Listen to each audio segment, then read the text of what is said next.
Hello everyone, and welcome to this Video Song Frontier video.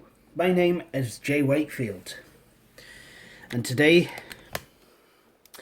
we're back with my new custom build machine. I still haven't put the case on it. I will explain that. I'll explain why I've not done that later on, but in this video we're actually going to install Windows 98. Now in this video, well, this system is going to be a dual boot eventually, but for now I just want to see where we're at with the Windows 98 partition and getting that installed. So we will get that done. But before we do, I'd just like to kind of recap for those of you who may have forgotten, or those of you just kind of joining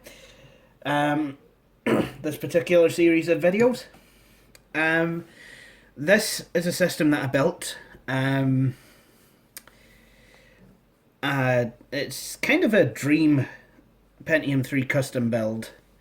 It has an Asus CUSL2 board with an Intel Pentium 3 processor clocked at 933 megahertz with 256 megs of RAM. NVIDIA GeForce MX 440 with 64 megs of VRAM, 120 gig Seagate hard drive, DVD-ROM and writer drives, floppy drive, Oriole Vortex 2 for sound, and some 3COM Ethernet card. So in my last video I talked a wee bit about the parts for this system that I was going to use, and I actually put it together. I had a bit of a problem originally because I tried it with a 1 gigahertz Pentium 3. That didn't work, so I just kind of put in a 933 megahertz processor, which actually came with the board. And I installed a rattly but workable heatsink and fan. Anyway, without further ado, let's start this thing. So a Cronus OS selector is on its own partition on the drive. I have made a bootable Windows 98 partition. But just to be on the safe side, what I'm going to do is I'm going to format it again. We'll just do a quick format. I've navigated to the C drive by typing C:. What we're going to do now is I'm going to make a Windows directory by typing md Windows, navigate to the Windows directory by typing cd, that's change directory, Windows, make another directory, md make directory, options, cd options, md cabs, cd cabs. Now this is where OEMs will store Windows installation files, and that's what we're going to do too. With the Windows 98 installation in the CD in the D drive, what I can do then is copy d:/win98 /star. And off it goes and copies some files. So these are the files copied. Brilliant. What I'll do, eject the boot disk, reset the machine, and I'm aware it sounds like a hairdryer. I think that's actually the power supply.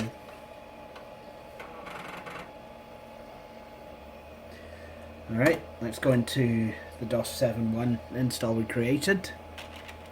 CD Windows, CD options, CD cabs.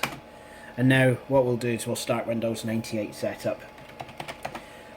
Quite literally by typing setup. Setup, please wait while setup initializes. Setup is now going to perform a routine check on your system. To continue, press enter. To quit setup, press escape. And now we get to run Scan Disk.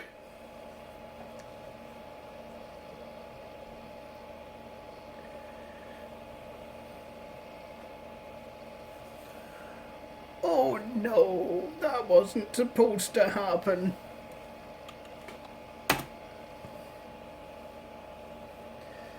Oh well. Okay, so now we're actually in Windows 98 setup itself. Great. So what we can do now is something like this.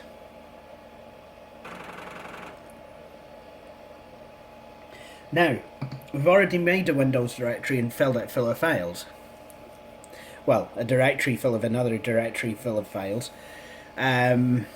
So Windows is wanting to install itself as a result to c:\windows.0.0.0.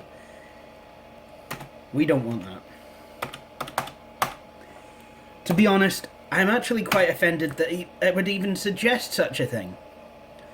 So I think I will go and shout through its letterbox and swear at its cat. So what I'm going to do, go for a custom install. And I'm going to go for the usual everything. All except for internet connection sharing. That leaves a nasty device driver error in my device manager. Makes the whole thing look untidy. Also, do not need the online services. We'll take the system tools. We'll not be taking web TV. Excellent. Now I've got to give the machine a name.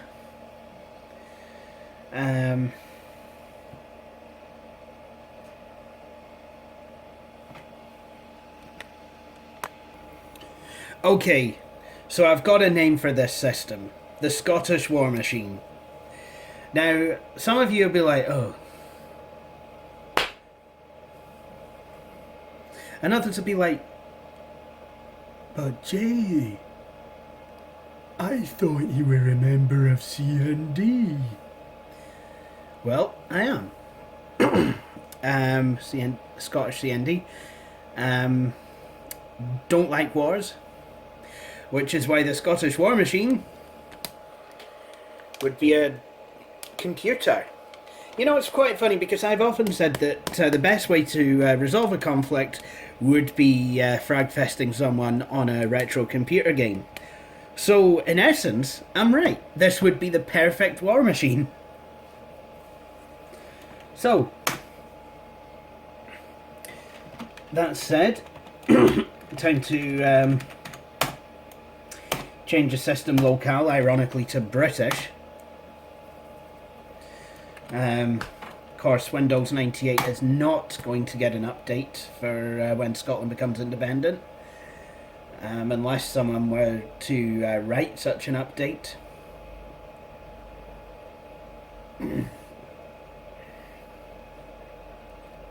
Yeah, it would be me who'd have to write it, wouldn't it?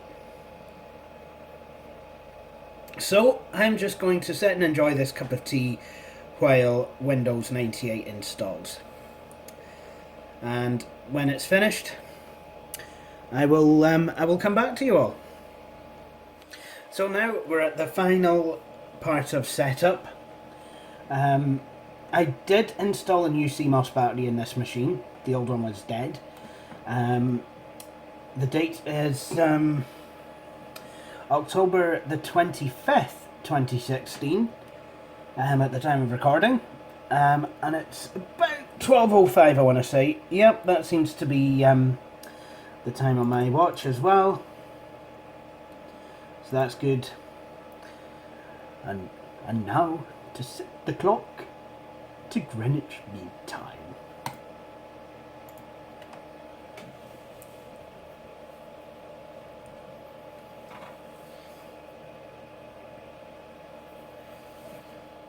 So now we are just a bar hair away from Windows 98 being installed.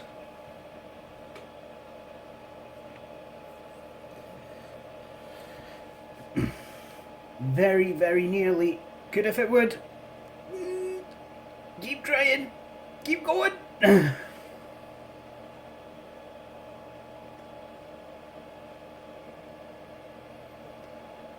Oh, you've done it. We've made it. Ugh. What an ugly baby. Can we put it back in? No, I'm kidding.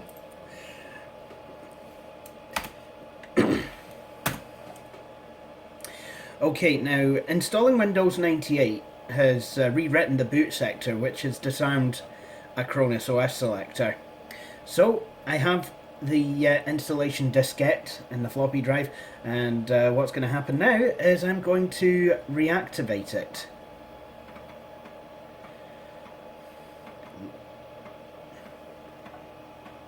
Starting installation Muggle. Wizard.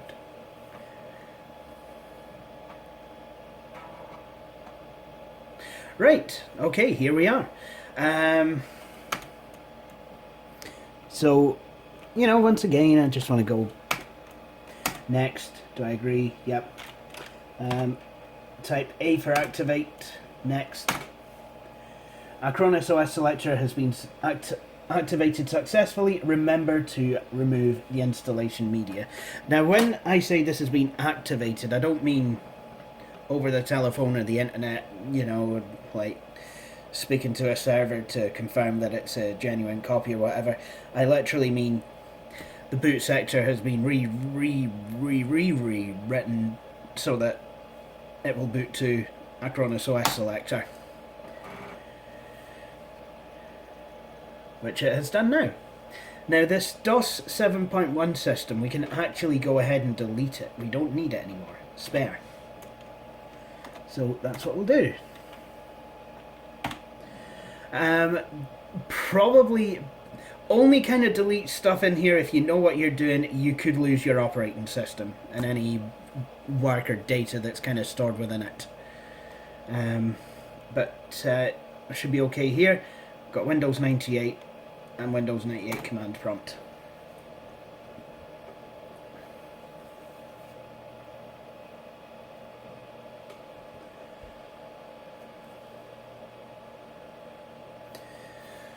So now we're actually going to be hopefully getting to the desktop for the first time on this machine. Are you excited as I am? Oh yeah!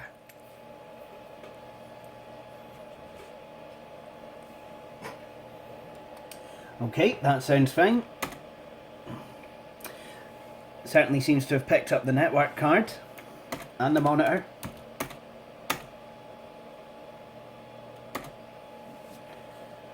Now it's just going to finish off setting things up. Hopefully launch a desktop.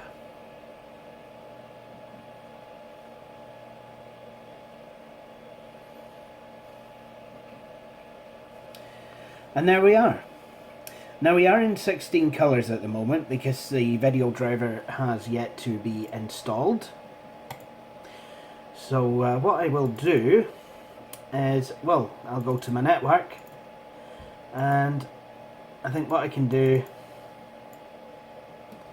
is I will map the network drives, images and shared. Excellent, that's absolutely fine. So now if I go to my computer, we see both drives there, and floppy drive, the C partition of the hard drive, and the two network drives. Installs, drivers, and what I'm going to do, before I install anything, I'm going to install the Intel chipset drivers.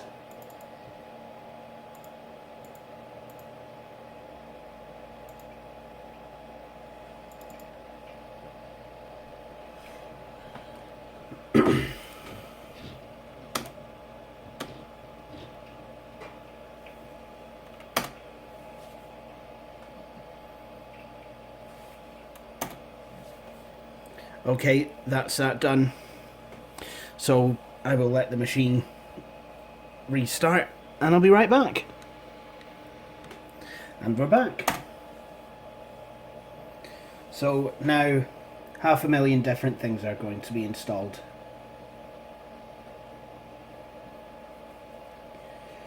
Now, Intel chipsets, you know, they've often been doted on by system builders. So I'm hoping in this case it will you know, it'll actually live up to its doting. Because, well, I had a problem with the previous motherboard I tried for this build, the ECS P6B80-AP, which actually ran a VIA Apollo chipset. VIA Apollo, ironically named 133. Thanks for that. It's just kind of rubbing it in. I couldn't use anything with a 133 meg front side bus, but that's what it was called, the VIA Apollo 133. Use that chipset, and for some reason, this GeForce MX440,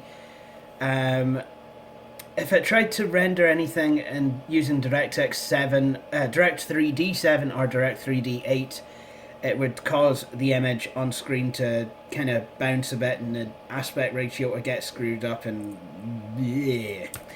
Whereas Direct3D 9, it was perfectly fine with. So yeah, I'm hoping that this new motherboard actually will put kibosh on that. I mean, you know, these Asus CSL2 boards have been again something that's been doted on. You know, I shared in the retro computer group that I'm a part of that, you know, I'd got one of these boards and, you know, there were a few people swooning over it. Well, not swooning necessarily, but they, you know, certainly seemed impressed that I'd got it. But I did have to order it from Germany. I will say that I did actually have to order the board from Germany. Could not get a decent Pentium 3 board in the UK. Certainly not a stock. Certainly not a just a stock motherboard. Usually there were OEMs, and to be honest, back in this time period, OEMs would like to make stuff proprietary. I'm looking directly at you, Compaq, and Dell. Ironically enough, two of my favourite system builders of Pentium 3 machines.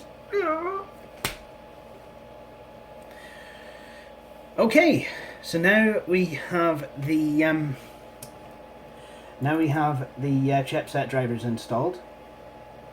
There is one thing I do want to do though, before I do continue. And to do this, I will actually need to install the Windows 98 USB mass storage device driver. So let's go do that now. So, as we found out in my previous video, this motherboard, despite it being a socket 370 board, does have USB port headers. Which means if a case were to have such a thing as front USB ports, this board can make use of them. However, this case actually has the USB ports on separate cables rather than in just the one plug. So the question I must now ask myself is, have I wired this up properly? Okay, I hold in my hand a 32 gig flash drive. I remember when I was using Windows 98 machines with 32 meg flash drives. I'm now going to plug it in. Now this is the same flash drive I often use on my Pentium 3 laptops, so it should work. If I plugged it into one of the back USB ports, it would work, hopefully, assuming the back USB ports haven't all been eaten by a grue. So now we're going to try it on the front ones.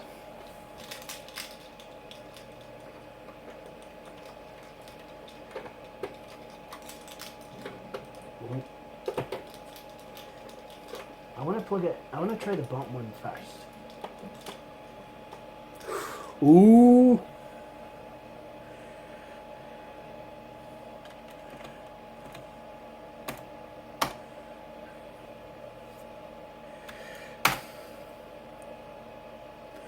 Well, that certainly seems to be a slightly encouraging sign.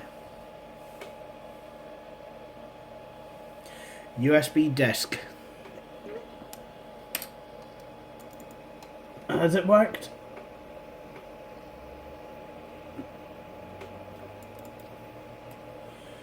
I don't believe it. I think it has. In fact, there's nothing to believe. It just has. It's just worked. And that's all very well and good. Except there are 2 USB ports on this machine. Tested the bottom one. That one works. But what about the top one? Does that one work? Well, I guess the only way we're going to find that one out is if we actually test the damn port.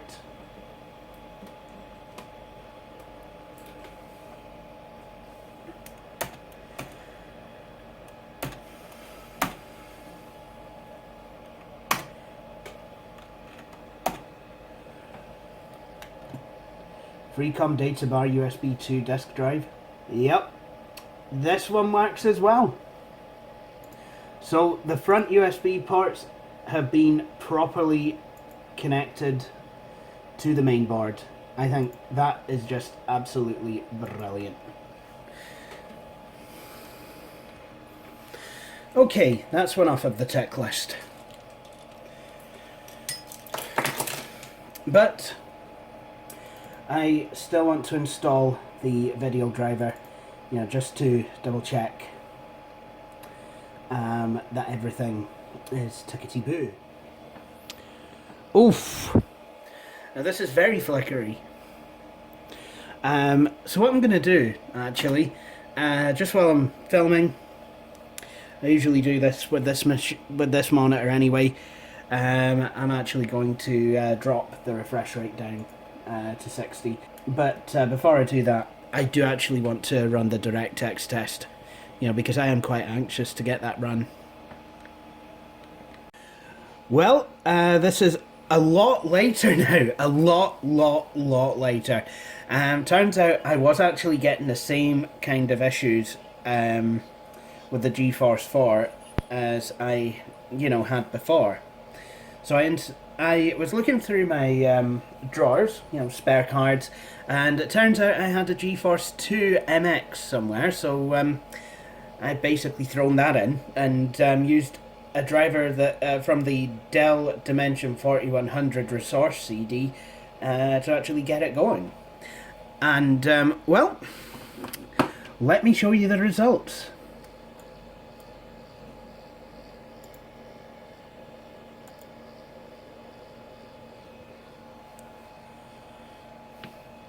As you can see, it works absolutely beautifully.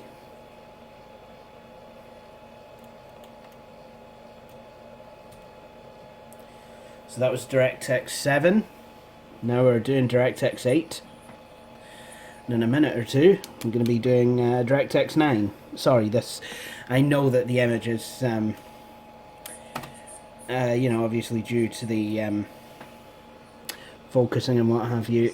The image is quite saturated. There we go, I think. So we can actually see it. So, yeah. So, I have just built a war machine. So, I guess now would be a good time to benchmark it. And today we're going to use something that would have probably been used on one of these systems back in the day. We're actually going to use 3D Mark 2001 SE.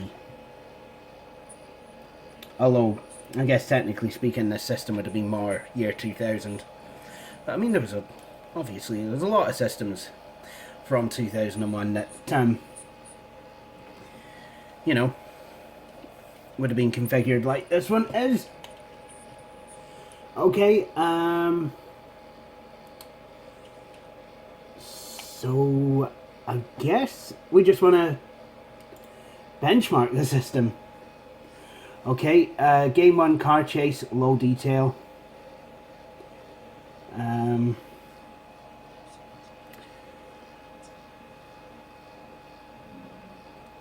So as you can see, this is actually running really quite smoothly. You know, getting between 30 and 40 frames a second.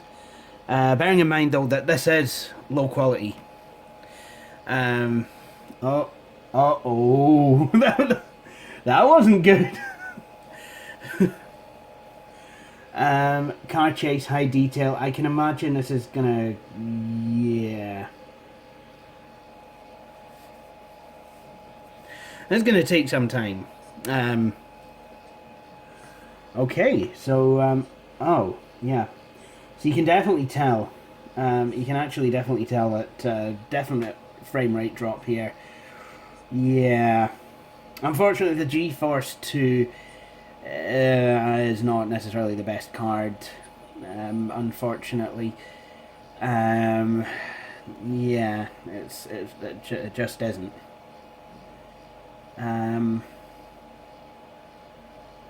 Okay, now we've got Dragonistic. Looks like it's the same night, same weather conditions. See, I must admit, I do like some of these. I do like some of these video tests that you see. Okay, you're seeing, you know, frame rate again. You know, similar to the cars. You're getting, you know, you're getting between 30 and 40, and then the explosion. Obviously, that kind of took it down a wee bit. I'm guessing this is going to be, again, quite taxing on high. Oh. I was not lying. Look at that. 9 frames a second. Ah, it's gone up to 10. Now 11. Oh, 13. Brilliant. That's diabolical. You know, at this point, I'm wondering if I should maybe try an AMD card, or an ATI card rather. If I try an AMD card, that won't work. I mean, this board's good, but it's not PCI. It's not. I've got PCIe slots good. Guessing this is kind of a shoot 'em up thing. Again, low quality. We're seeing about 30-40 frames a second. You know, if I do decide to upgrade, you know, try an ATI card. I have a Radeon 9000 series card. I know it's a wee bit too new for the system. Hopefully it'll work. You can, but we'll certainly have to do some comparisons, you know, between that and the GeForce 2. I mean, seriously. So now we've got lobby, high detail. This isn't too bad, actually. This is going between like 18 and 25 frames. Probably quite a a lot easier game. I'm guessing it'll start to drop. I mean, I was already starting to see tearing like in the other one. So I'm guessing this is probably going to start dropping soon. You know, when the really intense stuff starts to happen. I've never run 3D Mark 2001 to the fullest extent possible. But oh, look at this. Nature, no hardware support. Great.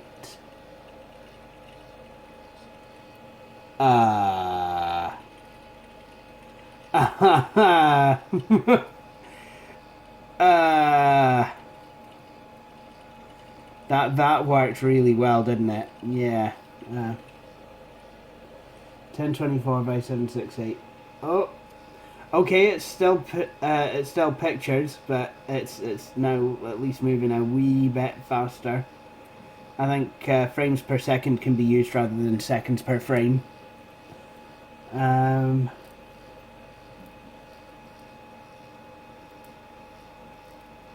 So yeah, I mean, you get the idea. The card can do 3D, but it could do it a heck of a lot better. So I'll tell you what I'll do. I'll see if I can exit out of this. Come on, quit, cease, desist, end. There we go. So there you have it. So this machine is very much on the way to becoming ready. Like I said, I mean, I think I still need to do, some adjustments or what have you. But, you know, once I've got this machine fully done, you know, at least as done as I can get it, and I've got the serial port header and everything installed and what have you, then we'll do, you know, more of a hands-on video. But this is a basic machine actually built and set up. So, with that said, I hope you've all enjoyed watching this video. If you have, please feel free to subscribe to my channel, like Videos on Frontier on Facebook, and also please feel free to follow me on Twitter. But in the meantime, thank you for watching this video, and please join me for my next one. Next week, I try laying down phone cables between here and Guatemala. Do I have what it takes? But how far do I get before I realise that you can already make a call from here to Guatemala? Join me next week to find out.